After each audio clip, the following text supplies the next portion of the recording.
But the MSG rally came at a bad time for Trump because last week, his former chief of staff, John Kelly, said that Trump praised Hitler's generals. Yeah, cool. Thanks for finally going on the record 5 years later, General John Kelly. Anything else you want to warn us about? Like maybe a suspicious bag on the subway in 2004? But now people are comparing the rhetoric at the MSG rally to another MSG rally in 1939 that involved, you guessed it, Nazis, which is the worst thing to happen at the Garden other than 20 years of the Knicks. This all has placed Trump on the defensive. The newest line from Kamala and her campaign is that everyone who isn't voting for her is a Nazi. We're Nazis. He's Hitler. And then they say, he's a Nazi. I'm not a Nazi. I'm the opposite of a Nazi. I don't know. I mean, yeah, of course Trump is not a Nazi, okay? They all famously served in the military. But what exactly...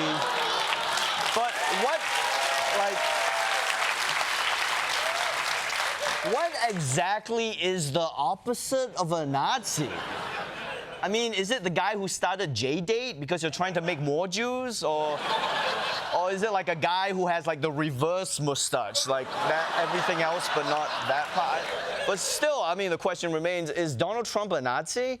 Well, according to J.D. Vance, the only way to settle this debate is to talk to the people who actually fought the Nazis while they were in the middle of fighting the Nazis. Now, when these guys were fighting the actual Nazis back in 1944, I wonder what they would think about the Kamala Harris campaign.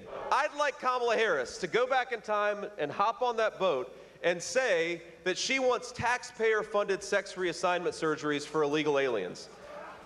And I'd like to hear the response of those brave men.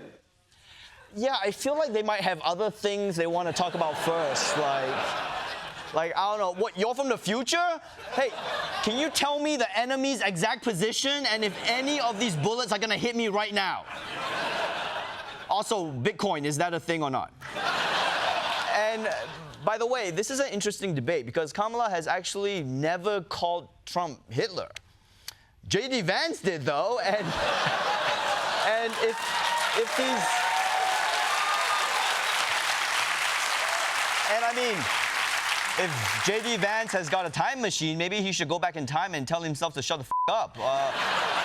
Oh, who knows? I mean, maybe he got it right the first time. But J.D. Vance wasn't the only one talking about time travel.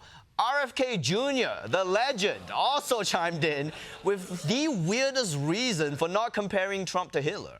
So many of us, when we were kids in this country, were asked to answer, to consider the moral quandary.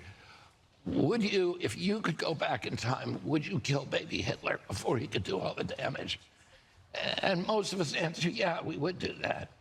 So when you compare an American political figure to Hitler who was about to become president, right. The kind of people who are, who are already a little unstable, you're really suggesting to them that this man should be killed before he gets into office.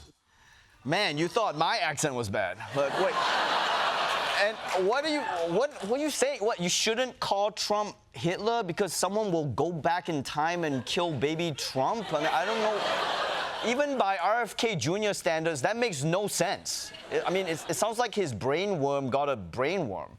And most people would kill baby Hitler, but only RFK Jr. would then drop the baby Hitler in Central Park and make it look like a bike accident. So,